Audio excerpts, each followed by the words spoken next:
Hello বন্ধুরা, সুজাতা রান্নাঘরে আপনাদের সকলকে স্বাগত। এই দেখুন বন্ধুরা, কত বড় বড় আম। আর এখন তো আমের সিজন চলছে, তাই আম দিয়ে কিছু রেসিপি বানাবো না, সেটা কি হয়? আর যা গরম পড়েছে, তাই ভাবছি একটা টক ঝাল মিষ্টি সুন্দর করে চাটনি বানাই। তাহলে চলুন দেখে নেওয়া যাক আজকের রেসিপিটা। লাল লাল হয়ে গেছে আমগুলো হালকা হালকা। চলুন দেখে নিয়ে যাক কেমন হয় আমার আচার। এখন আমি একটা ভাজা মশলা করে নেব। তার জন্য দিয়ে দিলাম লঙ্কা, দিয়ে দেব 1 চামচ ধনে, দিয়ে দেব মৌরি, 5 ফোড়ন।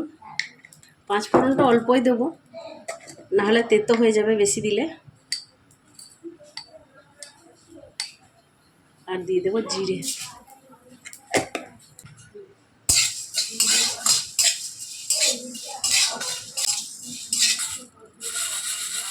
ভাজা হয়ে গেছে, এটাকে আমি গুঁড়িয়ে নেব। একটু ঠান্ডা হয়ে যাক, তারপরে গুঁড়িয়ে নেব। এখন আমি এই আমের মধ্যে দিয়ে দেব লবণ, দিয়ে দেব হলুদ গুঁড়ো, ভালো করে মাখিয়ে নেব।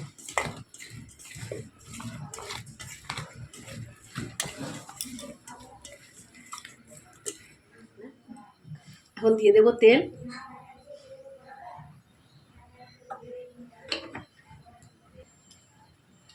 ফোড়নে দেব শুকনো লঙ্কা, দিয়ে দেবো 5 ফোড়ন।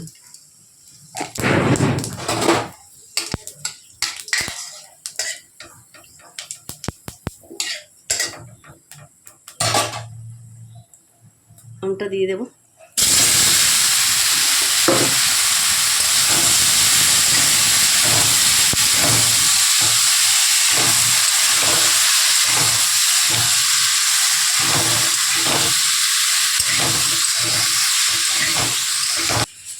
এগুলো মুড়িয়ে নেব।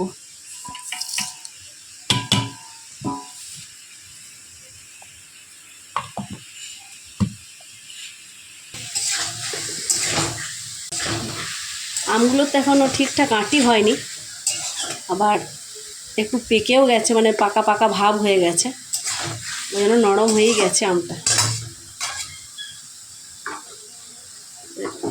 এই গরমের দিনে একটু আচার না হলে তো হবেই না, টক টক জিনিস তো একটু চাই যে কোনো, সেই জন্যই করে নিলাম এটা।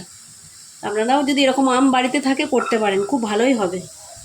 এখন দিয়ে দেব চিনি, আপনারা চাইলে গুঁড়ো ব্যবহার করতে পারেন।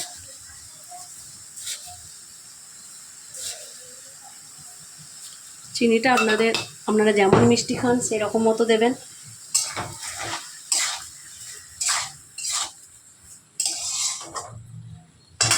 গ্যাসটা কমিয়ে দিয়ে একটু কালারটা ভালো হওয়ার জন্য একটু কাশ্মীরি লঙ্কার গুঁড়ো দিয়ে দেব, দিয়ে ঢাকা দিয়ে দেব।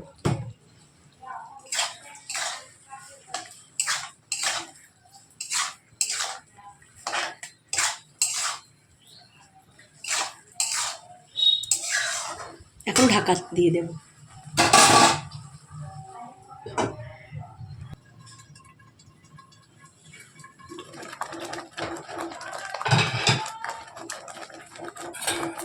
কত সুন্দর লাগছে দেখুন।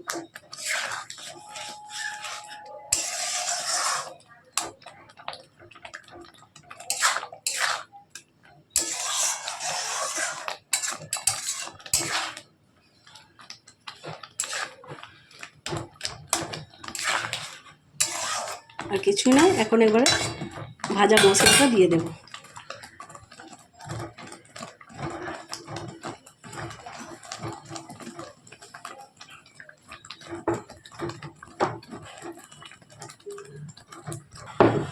দিয়ে দেবো ভাজা মশলা।